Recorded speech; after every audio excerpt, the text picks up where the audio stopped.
and welcome to Personal Branding and LinkedIn Lunch Club. I'm super excited to be here, and if you are here joining us as well, welcome.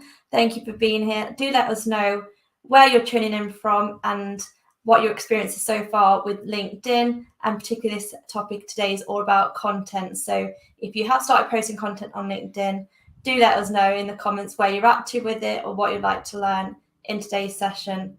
It'd be great to hear from you and see you as well. So we have got an amazing guest with us today, and welcome Nikki. So we've got Nikki Larkin, who's a co-founder of Succession Planning and managing director of Gorringe Accountants Limited. Great to have you here. So how are you, Nikki? I'm really good. Thank you so much for inviting me, Keisha. Yeah, you're totally welcome. So with Nikki, just a bit of background. I came across Nikki on LinkedIn. We had some mutual connections, but what I really loved about what Nikki was doing is her content. She was showing it regularly. I was knowing her name and seeing what she was all about. And what I loved is because she comes from an accounting background and she's a managing director. I was like, that's really cool that she's doing that. And again, she came front of mind for me as someone that I would want to go to in your space, because still not many people are doing it and showing up regularly and being that front of mind. So you clearly did a good job there, because that's how I started to feel like I knew you to Thank you. want you to come on. So no, you're clearly doing a really great job with it, and I'd love to share some of your learnings and experience with that shortly as well. So a little look. Hi, welcome. Hi, Siva. So yeah, do let us know where you are tuning in from, and if you have got any specific questions around content and engagement on LinkedIn, because I know it's a question that I get asked quite a lot, is what content to post, when should I post, tell me about the algorithms. There's so many questions that I do get, so do let us know whilst we're live if you have any questions. But if you do watch on replay, then feel free to comment as well, and we will get back to you. So as mentioned a little while ago, it's all about content and engagement today, because it's something that a lot of people still aren't getting right on LinkedIn. A lot of people are either too afraid to post, they don't know what to post, worried about what their peers might think or what people are going to think of them online. And then they're getting left behind by their competitors who are posting and who are becoming front of mind just because they haven't stepped out their comfort zones to do it. So what I'd love to do today is just learn a bit about what you've been up to, Nikki, with LinkedIn, why you started posting and kind of joining LinkedIn, and how to build connections and relationships on LinkedIn as well. Of course. Where would you like me to start? So we'll get started at first with telling the people a little bit more, I suppose, about you. So what do you do? What's your background and what do you do? Of course. So I'm a chartered management accountant. My background is working in finance departments in industry.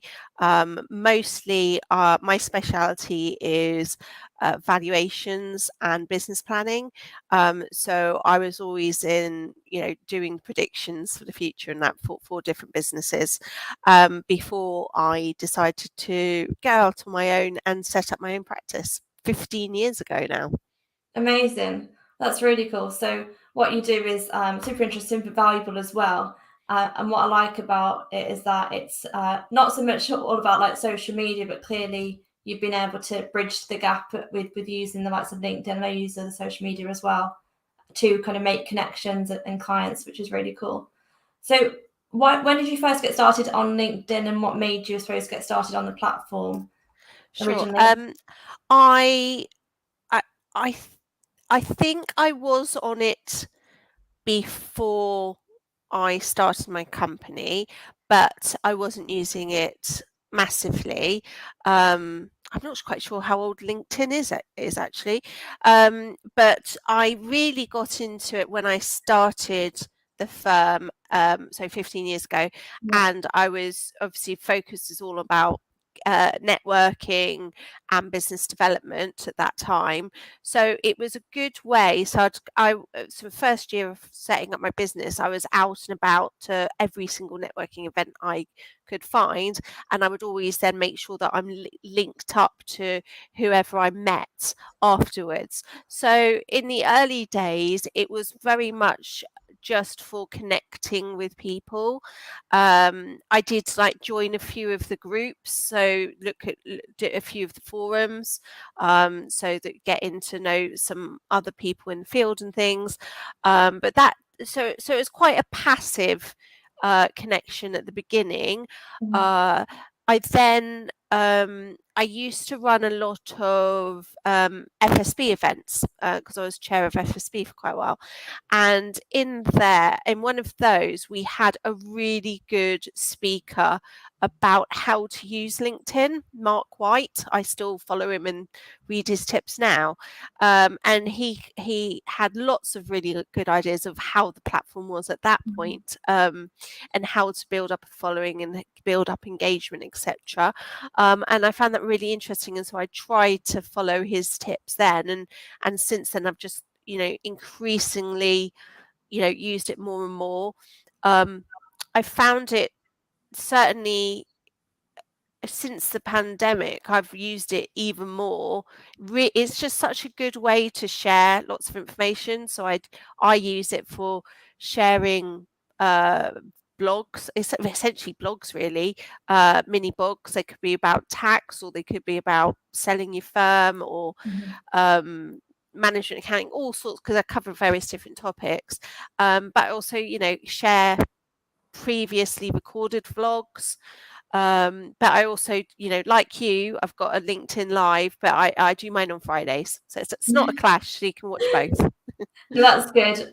And that's certainly something that I noticed with you was the lives, but also you're sharing and do share really helpful blogs, like articles, those kind of things that are really helpful for your clients, but also prospects and community, because that's the thing which differentiates you from the market, which I really notice is you're sharing helpful advice and not just where a lot of people go wrong. And I'm sure you agree, is they just Yeah, sell, they're not sharing anything helpful.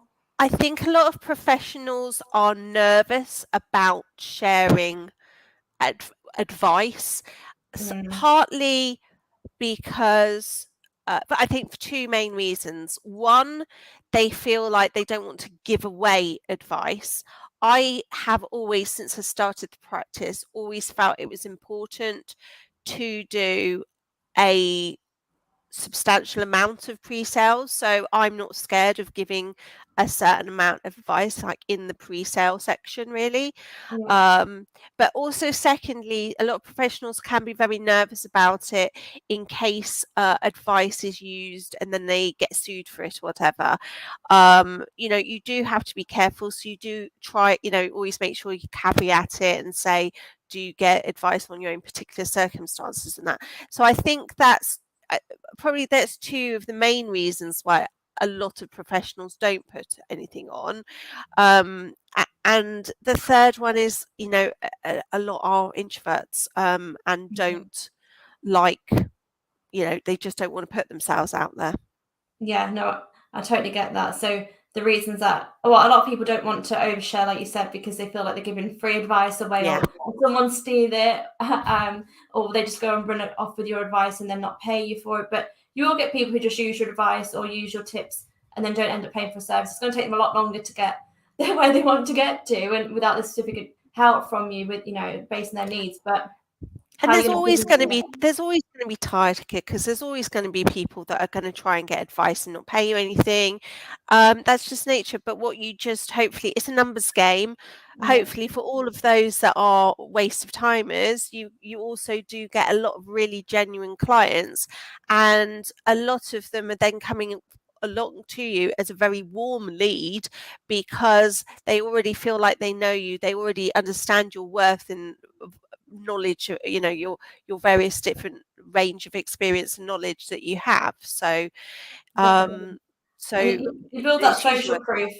You build the social proof by showing up, being helpful, and becoming a thought leader. And then that way, when you do get on a call with someone, it's far warmer, isn't it? It's not as like cold and starting from scratch as to like, okay, tell me who you are, because you built that up with your social media, with your posts.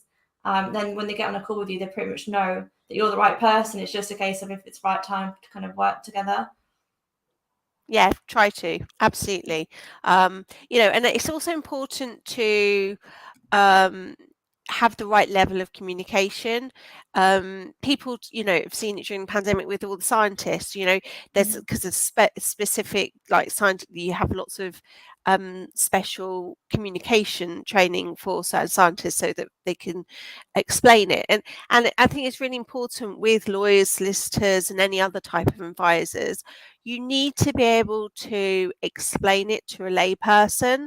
Yeah. And if you can't explain it to a layperson, you've got to question whether that professional actually understands it themselves, because a lot of the concepts, I mean, sometimes there are occasional things which, don't make any logical sense, but that's because some of the stuff is just the law and that's it, and you just have to accept it.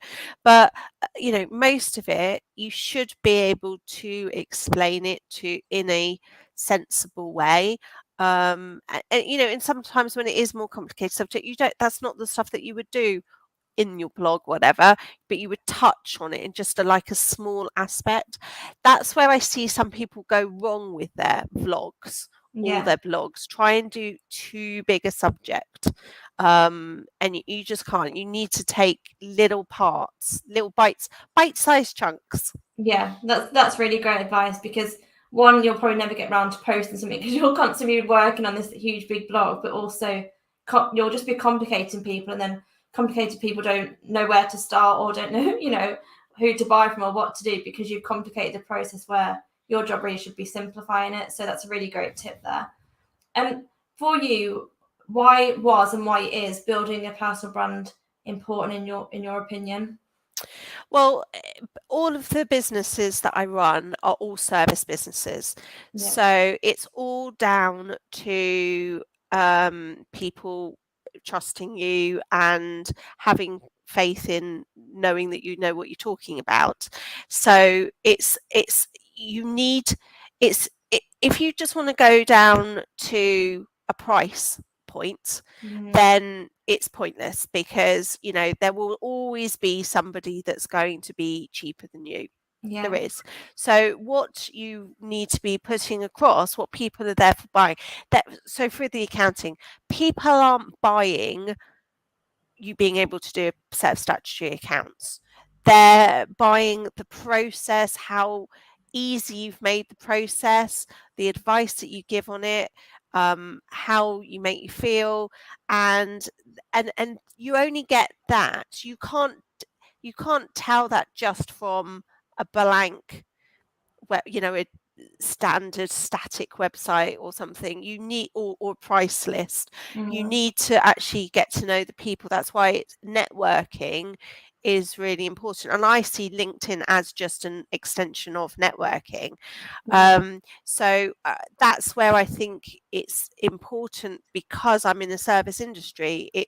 Your brand is important.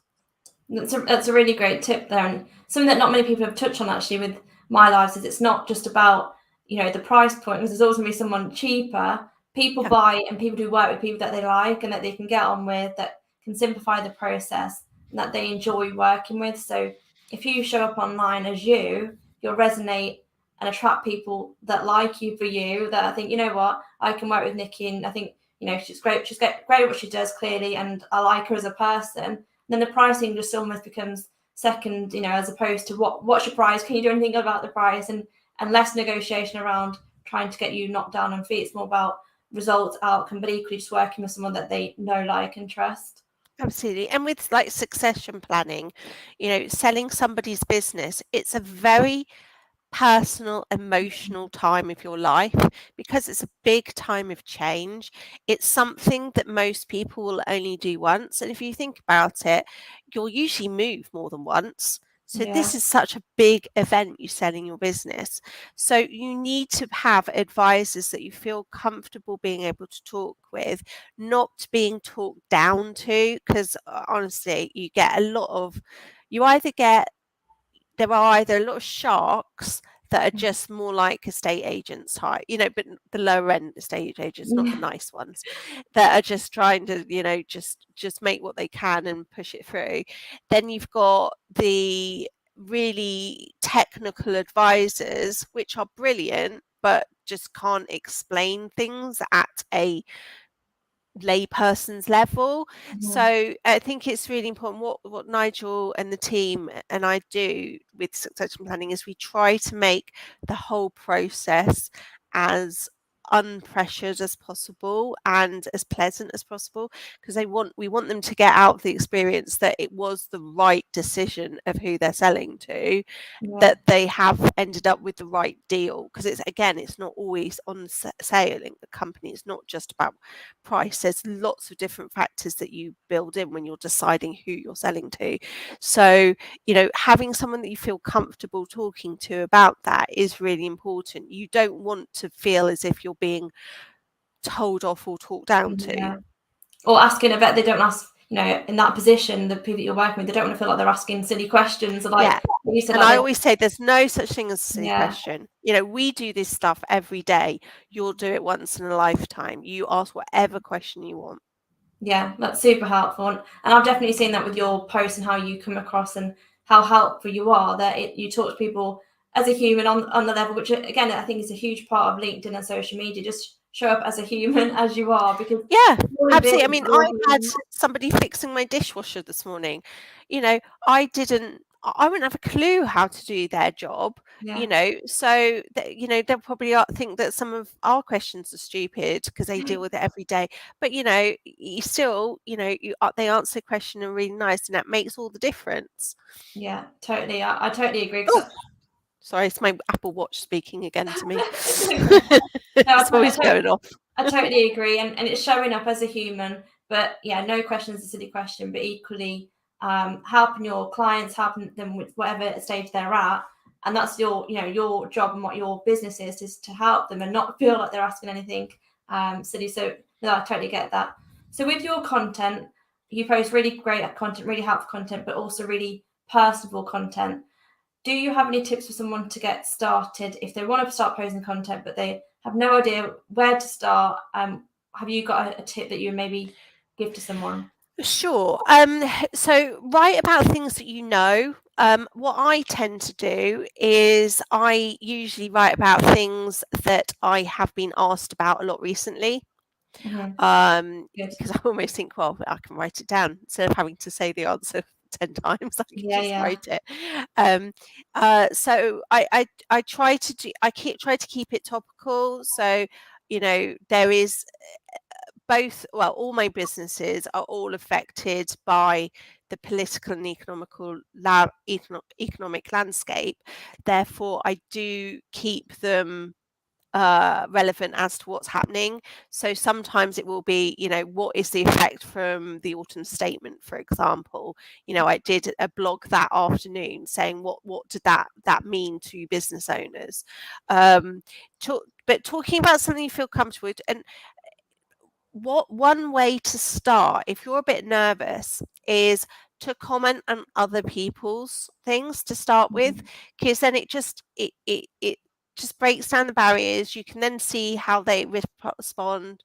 So it could be you don't want to necessarily piggyback on perhaps your competitors, but you may have other people that you work with in a field. So if you're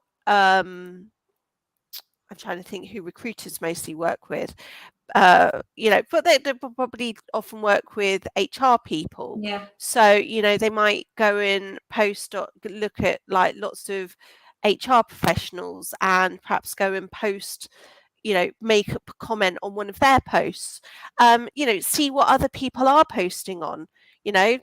Don't worry about it. You will find that there's a lot of people posting similar stuff. Don't plagiarize, but have your take on it. What does that mean to you? If it's if the market's getting dry for candidates, or lack of positions, or perhaps you're actually having a whole swamp of candidates come through. I'm not sure what the collective noun for candidates are, so I went for swamp. But commenting on other people, because then that starts getting you noticed. Definitely. And is quite a gentle way. And there will be lots of people tell you, right, oh, you should do X amount of words or whatever else, and it will affect this algorithm. Yeah, that's true, but algorithms do change. If you don't feel comfortable writing whatever the maximum cut, because they keep changing the amount, whatever the maximum is, or what's considered to be the best amount of words, you know, there is nothing wrong with you just writing 3 lines or Yeah. even 1 line, you know, there's not a problem, you know, even just posting perhaps something, a picture, because, you know, picture says 1,000 words, you Yeah. know, post a picture of something that you've proud of, you know, have you been involved your business in some sort of social event recently? Have you been to some networking event? Have you been doing a charity thing? Take a picture of it. You know, if you're doing and getting involved, take a picture. Then all you've got to do is write a line Yeah. about it, and that's really easy content. I mean, some people say about that they don't like it to cross to what you're putting on Instagram and Twitter and that, but actually, why not? People, it's a different audience. You know, yes, you don't go and put your little dances up on LinkedIn, but you know, there's nothing wrong with putting some picture of some event and a little line or two about what it is. You know, it's interesting, and you know, people do like that. I find that it does vary, but I often put pictures of my garden up. Got absolutely nothing to do with the content, but they're pretty and they cheer me up. And often I don't know, I think sometimes that does draw people in, They and you get a do. lot more people answering.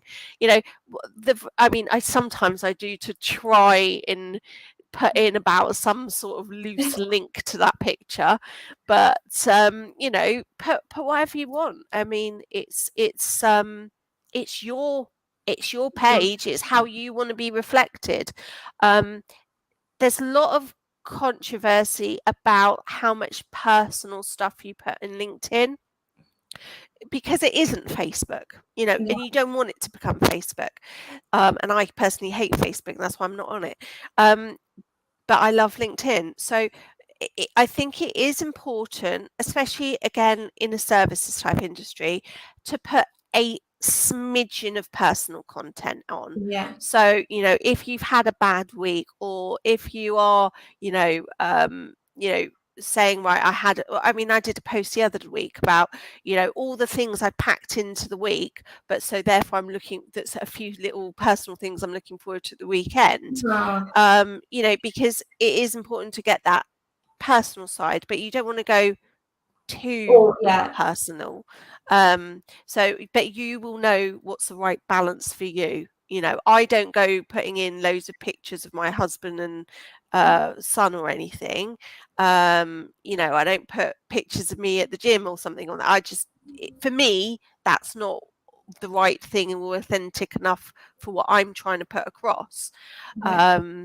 But you know, I like the garden angle for me, because that's what I like, having my de-stress time. But you know, you've got to get the right balance for you, and you know, you don't want people to be just following or reading you about, because there's someone on there that is always putting their food on there, and actually I haven't seen them do it so much, so perhaps they have dropped it, and you're like, so people remember that person because of the food they're putting on, not because of their service. You Yeah. do need to link it up to, you know, you know, I don't want people to be thinking of me as just somebody obsessed with roses. I Yeah. want them to be thinking, no, Nikki is a business advisor who enjoys her downtime looking at literally smelling the roses. So It's really, yeah, really good great. balance. Yeah, you are right with a lot of things that you just said there. So, and I love what you said is, if you are nervous, which a lot of people are, even if you're a CEO, a founder, you're super successful. I have so many people reach out to me where they're like, you know, I am an introvert, or I do struggle with imposter syndrome, and they're really successful. But when it comes to posting online, and because it still is a lot of, you know, it still is very new for a lot of people putting yourself out there virtually, they're just not as experienced with it. So start with But you're engaging. nobody's experienced No, at the beginning. exactly. Even, you know, I do it all the time. Nick, you do it all the time with sharing online. We're all learning as we go, because it is always constantly evolving. And that is, I post about that. Like, don't expect that someone else has got it all figured out, because everyone's got their own method, we're all on the learning growth together, because algorithms change, what works change, you know, growth change. And like, even LinkedIn is changing all the time. It's become more of like a creator model now. And it, you know, it used to be very much recruitment only, where it is now very much business and creator focused. So it is about evolving with social media, with the times, but start engaging on people's posts, like you said. And even that will feel daunting for a lot of people. So start with that, as you were saying. Yeah, I mean, I remember sort of over 20 years ago, I worked with a really successful sales director, and I just thought, oh my God, how does he have all this confidence? He was only a few years older than me, but he was so confident, you know, earning huge amounts of money, well into six figures. Mhm. And I had a chat with him because we were working on a new business together, and he said, well, actually, he's not always confident. Sometimes he has to act it, Yeah. you know. So, you know, it is a part. Sometimes you do have to fake it till you make it. Yeah. And I'm, you know, these are my specialist subjects. I'm happy to talk about all this stuff. Get me in that's why, and also this why in networking things, I always like to organize the event, because then I've got something to do.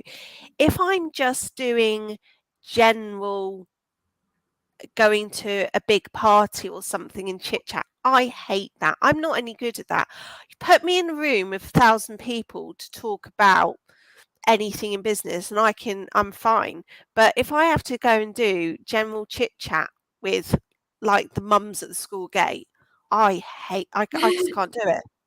So, you know, and perhaps it's just I don't put myself out there to do enough, but you know, you just build up your experience, fake Yeah. it to the making, whatever technique works for you.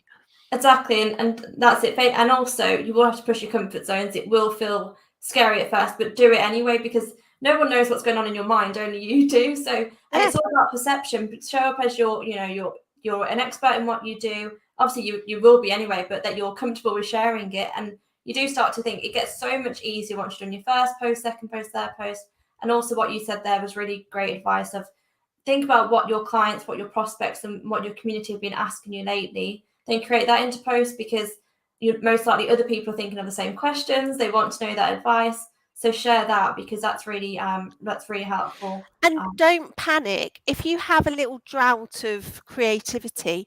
Don't panic. You don't. I mean, there's a few of my competitors. They post every single day, and I just think, oh my God, they must. You know, they are all interesting, but sometimes I just think, just give yourself a little break occasionally, because it's, you know, I do sometimes wonder, is it better to really, and actually this is something I've told Mike about, isn't it really better to have a couple really impactful posts per week rather than average things every day? You know, it's if you've got stacks of content just brimming out, of course post every day, but you don't have to. Don't worry if you don't. It's going to be fine. I always advise to, if you post quality content rather than just filler content, and as long as it makes you, as long as the content reflects your brand, the message that you're trying to share, and you feel like it's quality content. But if it's just something rushed for the sake of it, then it will only work against you with the algorithms anyway. If, let's say, no one's engaged with it, or that it's just not, it doesn't reflect what you're trying to do. So yeah, you are right. So next question, I suppose, when it comes to content, but I think you kind of touched on it a little bit, but it is a question that I get asked a lot, so I'm interested in learning from you with what you do. Obviously, with being a business owner, you're super busy. With when it comes to your content, do you plan it out in advance, or do you do it more wing it approach, like on the day if you feel like posting something? I have mine's a bit random. I've started trying to do Wednesday as a regular tax post, which is obviously for my Grunge Accountants business rather than succession planning, really, although there is some overlap. And I did that because I had someone say the other day, oh, I know that tax is not really your bag. And I thought, Christ alive, I've done thousands of blimmin' tax returns. I'm advising people every week on tax stuff, and somebody who knows me pretty well doesn't think tax in my bag, which fair enough. 20 years ago, tax wasn't my favourite thing and I didn't really touch it. But in the last 15 years, I've had to be pretty good at it. So, and also just to promote my tax team, because obviously I have a whole team of tax people. So I do, that one's a regular thing. I try to make sure I generally do one before my Friday show to try and drum up engagement on that. I try to at least have one a week on my succession planning, because that is my sort of growing business. But quite honestly, I generally go on. I always post for 99% of the time my posts are done first thing in the morning. I do it before I start work. I don't spend huge amounts of time. I literally spend about 5 to 10 minutes. And it will be, have I got something particularly that like this morning, I knew I needed to write something about it had to be a tax thing. I wasn't feeling particularly inspired, to be honest, so I went through my old vlogs and one of our tax experts had done one on tax domicile a few months ago, so I thought, wow, that's quite topical at the moment, because Labour are always saying, well, we would get rid of it if we came in power. So I thought, right, I don't have to write a lot, because the video will say it for himself. So that was like a quick and easy, dirty one. Whereas last week I wrote one on Saturday and I was feeling quite inspired. So if I don't feel inspired, I don't sweat it. I just go, oh, well, never mind. Whereas, to be honest, because I'm having so many conversations each day, there usually is something that I've got to talk about. There's usually something for me to have an opinion on. And Saturday was, I wrote about, I'd done my LinkedIn Live on the Friday with a commercial solicitor that I've known for donkey's years, and offline we'd had a talk about what we thought was going to be happening in the market over the next couple of years. So I thought, right, I'm going to write about that, because that's really interesting. Well, I find it interesting anyway. So it's quite current things. It's it was sort of the pros. I basically wrote the pros and cons of whether to sell your business before January 25, when it's potentially the latest time there could be a new parliament. So a new, change of government. So I felt inspired. So I bashed that out on a Saturday morning. Sunday morning I didn't feel particularly inspired, so I didn't write anything. That's really cool. Yeah. So that's what I do. It's what I feel inspired. I think what you might want to is, if you didn't know what to write, is I do think about what have people asked me recently. I look at what other people are writing about, and so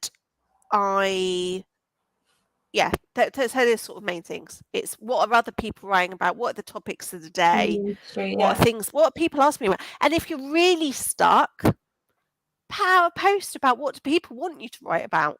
That's true. That's a good filler.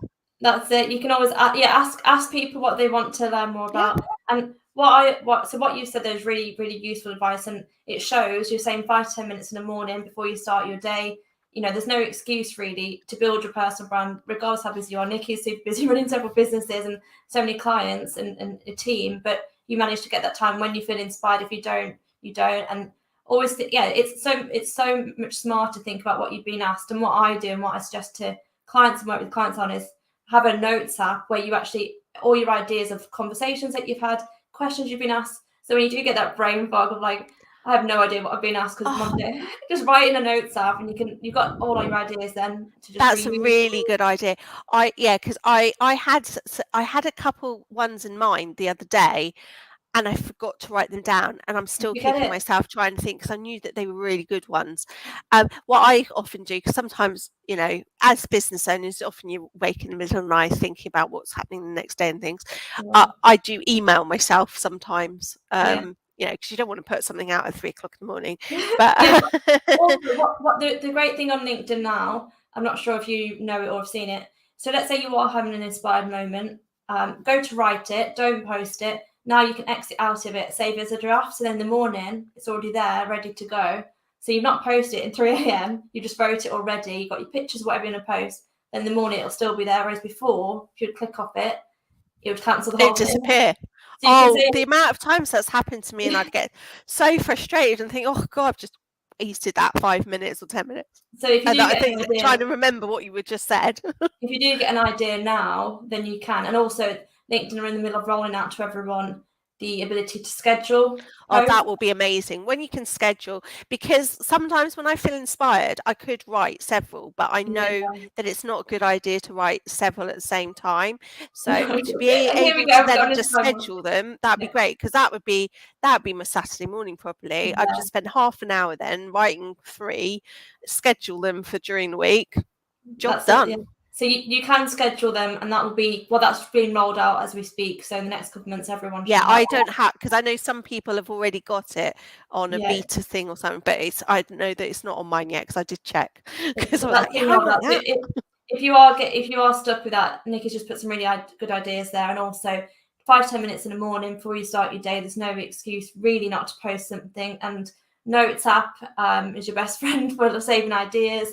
And also just even like screenshots. If you see something that someone's posted, have an album in your phone of screenshots, because then you can use them or use it for inspiration, and makes it a lot less to think about on the day of when you've got to write something. Just go to your Notes app. What have I been asked recently, and just post about that. And do engage with people. If you've written a post and then somebody comments on it, do at the very minimum say thank you to them, or if not, answer their question. That's the purpose of this, to engage with people. So if you're writing some fabulous thing, people are commenting, and then you're replying, then you haven't really got the point of it.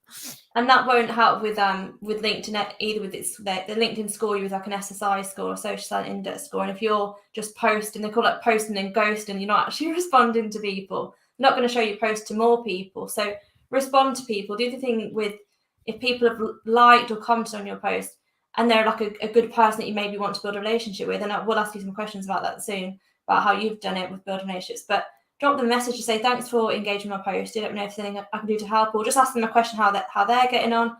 They're warm to you now because they've been actively engaged with your post. If nothing comes from it, but just thank them for engaging, because that they know who you are, they like what you posted. Just drop them a message. It could be a partnership, it could be a referral partner, it could be a client, or it could just be someone that looks out for you on LinkedIn that you built as a connection. So do look out for who engaged with your post, because often it could lead somewhere.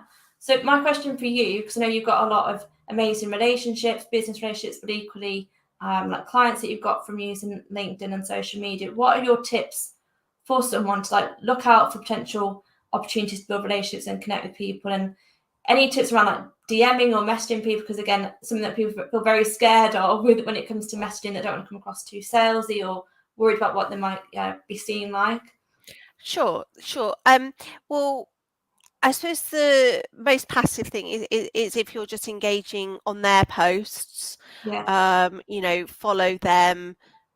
Try not to be a stalker, but but just try to engage in actual conversation.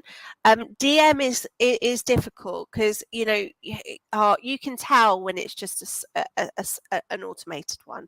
And lots of businesses do it. It's very sensible for lots of reasons to do it. But if you're doing this to build a relationship, that's not the way to do it. You need to do something a bit about, perhaps, I might say, oh, Kate, I really loved your post today. I'd really like to talk a bit more about it. Or, do you fancy a virtual coffee or a real coffee? And just it's asking things. If you just go straight into, do you want me to sell your business? It will just be probably just no. You'd be really lucky if you get them at the right time on that journey. So it's thinking about how and think about how would you react, and don't get upset as well if people don't reply straight away, because they may just literally, there's a lot of people that will just go on to LinkedIn for 10 minutes every morning, and then that's it. So if you haven't got that got it in that window, they are going to take time to come back, or they might be just thinking, they might be, then people aren't hovering, waiting for their likes like on Facebook or something. They are professional people.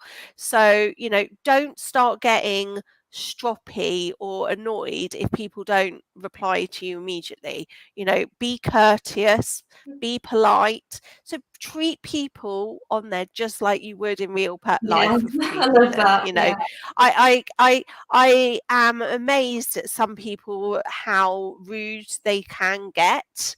And that's when I think sometimes it can go down a bit downhill in the wrong way. Don't be rude. You know, and also be careful, because some people do take things the wrong way, just like how sometimes you can get into an email tennis with someone. yeah, Sometimes it's just better to pick up the phone, because you know they've just got they've got the wrong end of the stick or whatever, and it's much easier to smooth it out on the phone. But that's why, you know, that's only the start of your journey of getting to know somebody. So do, you know, ask them, do they want to have an offline chat, you know, on Teams or Zoom or at the local coffee shop, whatever it be, or, you know, invite them, or if you're still like a bit nervous, you want to warm up, you know, invite them to a LinkedIn show that you're doing, you know. So just think they are a person, you know. That's what you're building up personal relationships. I would also say there's no point spamming that way, because quite honestly you can't build up thousands of personal relationships. no, it's not You know, possible. some people may have 100,000 followers, whatever. They don't have great relationships with all of them. This is a thing. Susan, who does a lot of social media calls me on this, on my LinkedIn thing, on my LinkedIn Live. You know, what is much more important is to have engaged followers. So if you've got 100 followers, but you do rarely actually know them and you talk to them, that's so much more powerful than having 100,000 who are just you're not engaging with at all. Because, you know, you've got to think about what for your business. If you're a B2B business, you're not needing thousands usually of clients. You are thinking about you need dozens or hundreds of clients. Yeah, I have always had the thing with networking to only really have, I don't want to, and I can't cope with having more than 12 really good networking relationships. And it's the same on if that's via LinkedIn or whatever. You know, you want to have good quality relationships. So, and a good quality relationship, just like a marriage, needs to be worked on. It doesn't just yeah, happen. So and make two sure you ways. put the time Yeah, into it. yeah, you're right there. So it's a quality relationships versus quantity, but equally, Yes. it has to be a two-way relationship where you both look out for each other, you both help each other, and it's got to be, you know, even when it comes to supporting them in their business or if they're going through something. But yeah, you are totally right. You'd rather have engaged followers, engaged people that you actually talk to as a human. And I love what you said, speak to them like a person, because, and that's a big thing people get wrong with LinkedIn is they almost turn robotic and they turn into this corporate person where they're just boring. They don't speak to someone like a person. And like how you were saying, look at their profile. If you like something about it, which is important to post content so that they've got something to talk to you about. You know, I really like that what you posted. I totally agree, and I've got my thoughts. Or I've recently experienced X, Y, Z. It'd be great to grab a coffee. Those types of things instead of corporate jargon, which is just the same. Yeah. Copy and paste into everyone. We're all human, whether it's online or offline. We're all human, you know. We're the ones running it, and we're all human behind it. So speak to someone as you would offline, like a person. Compliment them on something or acknowledge something. Compliments always go a long way. Compliment, acknowledge something that you like. You know, be genuine about what you actually like about what they're doing, and then see if they're open to a call. So I've just got one more question for you before we wrap up. Well, two actually. But the first one is LinkedIn Live. So, what's your journey with like LinkedIn Lives? How did you? Why did you first get started? And do you have some tips for someone to start their own LinkedIn Live? Sure. So I started my LinkedIn Lives just around, I think about just over a year ago. They've definitely been going over a year. I can't believe I'm still running them now. You know, I did think it was just an experiment at the start, and I was thinking, am I going to do it for a weekly commitment? Will I manage more than a month? But no, we're still going strong. So, you know, there's about 60, 70 in the bank already for those. Amazing. Yeah. how I got into them, I saw a couple other people that I follow doing them really successfully, and I was watching them, and I thought, oh, that was really good. And I thought my sort of my background or expertise is a little bit different to what they were doing. So I thought, it wouldn't be a competition one, it would be a complementary thing. Because you don't want to steal people's ideas. It's just, that's just rude. No. So I'd already been doing webinars sort of at the beginning of the pandemic, because to be honest, before pandemic, we used to do quarterly networking meetings. So we would do usually a talk, and we'd always do a budget breakfast in person and things like that. So I started doing webinars. I was doing them sort of on Zoom, during the beginning of the pandemic. I was doing them quite regularly, sort of twice a month, whatever. And saw LinkedIn Live, and I thought, oh, this looks really good. I liked the person I was watching was doing like a 30-minute. I thought that's a nice size. So anyway, I started doing it. Yeah, I mean, to be honest, at the beginning, I thought, am I going to really be able to keep thinking of lots of different topics? But, a good way is getting guests, because sort of my accountancy side, because my new business, succession planning, wasn't even in existence. We only, that's only been going a year. It's a very new business, very successful already. I can't believe how successful we are already in the first year, but it is new. It wasn't even here this year. It wasn't even a twinkle in my eye at that point a year ago. We were speaking before we came on live, weren't we? And what you do with succession planning, I know we're going off topic, is really cool, but also what a lot of companies need and kind of need that help with, because they have no idea where to start. So that's why I set it up, because there's such a clear gap in the market for SMEs. You've either got the brokers or the corporate finance. Corporate finance are generally for much bigger deals, sort of the £1-2 million sale. That's not going to be enough slice of pie for a good corporate finance people. So that's why it does fit. But sorry, but going back to why and set up. So I think the really good account, because I set it up under Gorringe Accountants. So actually it's under my name, but it was under the banner of Gorringe Accountants really for doing it. And good accountants are good business advisors. Loads of them say they're business advisors, and trust me, they're not. So but a good business advisor will be able to give you advice on lots of different areas, or at least be able to signpost you to people that do know. And so that's why I use it as a really good introduction for, we do have ones that talk a bit about tax or accounting or whatever else, but a lot of the time I'm having guests on, like I'm doing with you, but the other way around. I'm doing your job of having a guest on, and it might be talking about social media, or it could be talking about how to do sales, how to get that, how to do pricing, what should you have in a contract, how do you do redundancies, how do you do those, or how do you get rid of difficult people, all sorts of things which SMEs, they don't have. In an SME generally won't have a head of HR, a head of operations, a head of marketing, a head of sales, and all those things which you just you're just used to and accept when you're in a blue chip. For the place that I've used to work, you have huge departments for everything, but you don't have that in an SME. Often the managing director has to wear all these different hats, and so they don't know. So that's why I think that's why I try to use my Friday business broadcast, that's what we call it, business broadcast, as basically introducing you to different topics and different people that will help SMEs in their journey of growth. So hopefully, and that's what we're still doing. We're always still finding new topics. So whilst we're still finding new topics or refreshing, sometimes it's refreshing topics, so it's reminder, if people want another refresh of how to do such a thing, whilst there's still a whole range of topics to go through, we're going to keep going, and it's a good 30 minutes of content that we create every week. That's really helpful, and free advice that you're giving SMEs, who need help. So like you said, they wear a lot of hats, that place that they can come to keep learning and evolving. And like you said, they won't have all these different people working for them or in their team. So they need to have that advisory, and if they can get it for free, and then obviously if they want to do further work with you, then that's cool. But it's great that you're offering that free advice.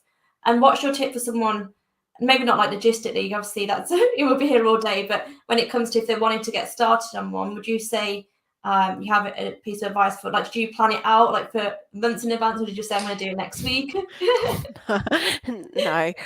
So I had already done webinars, and when webinars were always an hour, so actually it was quite refreshing to do something a bit shorter. So it sort of developed the structure, but I have a regular structure. It's surprising that you just can't get through a lot of content in 30 minutes. Yeah. So whoever I'm interviewing, or if I'm talking just myself, I just go very narrow into a subject, because that's, I suppose the tips are, you need to make sure it's a topic that people are interested in. You need to have a subject matter expert. You need to have it conveyed in an accessible way. So what we generally do is we talk to the speaker beforehand, if it isn't me just talking myself, because sometimes it's just a soliloquy of me, is usually agree sort of 3 to 5 main questions that we're wanting to answer during the session, and then making sure that they have their tips to the end. Because what you want to have is, you want to have a good introduction, you want to have sensible progressing content in the middle, but then you need to have that good wrap up at the end. Yeah. And also, by saying at the beginning you'll have the tips at the end, either if they're watching live, hopefully that they'll keep watching until the tips are on, or if they're watching on recording, then they can at least just fast forward to the end, but they'll have gone through it. No, that's really great advice. So don't overthink it, just get started. No. Equally, just start breaking it down into smaller chunks, and key topics, not covering everything business in one session. You won't be able to, like how I say content, instead of like, let's interview you about absolutely everything you do, because we'll be here literally all year. And then people won't get in it. You need to just have a gist on it, and you don't. It's not expensive. You just need a laptop that's got an inbuilt. I don't have a separate webcam. I might be getting one for Christmas, but at the moment, I just use the webcam that's inbuilt within my laptop. These headphones I've started using, I mean, they were literally like 20 quid. I've got a microphone, but I don't always use it. And the only reason I've got that is because my son is a YouTuber, so he got it for his YouTube channel, but he doesn't use it that much anymore. So you can do it literally with just your laptop and nothing else. You don't have to have a soundproof room or anything like that. Close the windows to make sure there's not too much background noise, but things like that. I mean, sometimes I've had my son walk in during it, but it all adds to the authenticity of it, really. This isn't supposed to be a stilted 3-piece suit in a dry room. It's alive. They're getting to know you. They need to get to know your personality. Definitely. And that's what I love about live stream, is that it's real, it's raw, it's authentic, because we can't go and edit it. We're not like perfect. No. We might stutter or make mistakes, but that's what makes you human. So things go wrong, the electricity can go down. I've had that twice happen. I had that last week. I was interviewing someone, and the lights kept going off and on, because where she was sat, and it's just normal. It's just, you get on with it, and it just shows that we're all real. So finally then, for me, so that's been really, really great advice, and from someone who actually is super busy with business, really successful, but equally you're finding time to post content, to build relationships, and to be consistent with it, which is, I think, the number one thing, isn't it? Be consistent. Don't just do it once and think that you're going to get all the results. You've got to stay consistent. What would be your top 3 tips for someone over the next week, if they want to get started, but they're maybe just procrastinating with posting content and engaging, what would be your top 3 things for them to focus on? Just get on and do it. Just log into LinkedIn, and then at the very least, go and comment on somebody else's post, somebody else's content that you've enjoyed, even if it is to say, oh, that was really useful. It doesn't have to be some really clever question. Just saying some nice little comment like that, it just, then somebody knows, oh yes, that's brilliant. That case you read that. Oh, I'm so chuffed. Yeah. You know, it's just nice. So at the very minimum, go in and write something nice on somebody's post at the minimum. If you're feeling brave enough to go and put on a blog, again, or a post, I mean, just if you haven't got it in you to write a big essay, you don't have to. Again, quickest way, get a photo of some networking event or something, or you know, if you've got a new product, take a photo and put, oh look, I'm really proud of this product that somebody's designed, or you know, and then that's literally super simple. It's a picture, upload, write a sentence, done. That's the second thing to do, because that's really easy. And then third, think about, which should become easy to you. You know, you will be the expert in what you do. You literally are the expert in what you do. So think about, over the last week, what are the things that your colleagues or your clients have been asking you that you advise on. So a lot of the stuff that I write about, I advise people on it every day. So it's just easy for me to go. So think about, what are those things that you regularly are saying, and just write that in the version of a post. So, you know, if it is, you know, if you're a recruiter, it's, you know, how the candidate might say, oh, what's the market like for my sector? You'll have had to write something about that. You know what you mean? You'll have had to say something about that. We'll put it in writing. You know, write about it. You know, people might not agree, but that's the start of a conversation. So, you know, that I think those are the 3 simplest ways. None of them will take a lot of time, because none of them you need to do any research on. So if you were trying to go and write some really complicated post on something, you have to research it. Of course, it's going to take longer. Those 3 things: comment, write something nice on somebody else's post. 2, put up a picture with a little comment. That takes 1 minute. Third one, think about a conversation you've had recently with a client or a colleague, and do a shortened version of that. Write it up. I love that. That's such good advice, and you've made it so simple, which is key, because not overcomplicating the process and just getting started, which you have kept going back to. Just get started and don't overcomplicate it is really, really. Don't overthink it, just like you said before. Don't overthink it. Thank you so much. You've been really, really helpful and offered some really great advice, and you are leading by example, because you're doing all the things that you're saying. So how can someone get in contact with you if they want to learn more about what you do and how you can potentially help them with their business? Sure. So I'm on LinkedIn. So if you're watching, I think within Keisha's blog, she'll have written, so I'm Nikki Gorringe Larkin on LinkedIn, or you can contact me via one of my businesses, either Succession Planning or Gorringe Accountants. Both of them have got websites. So it's like, it's succession-planning.co.uk or gorringeaccountants.co.uk. Both of them, the phone numbers on there, or I'm on Twitter. I'm engaged a lot, Nikki GLGA. So if you search Nikki Larkin, you'll pretty much find me.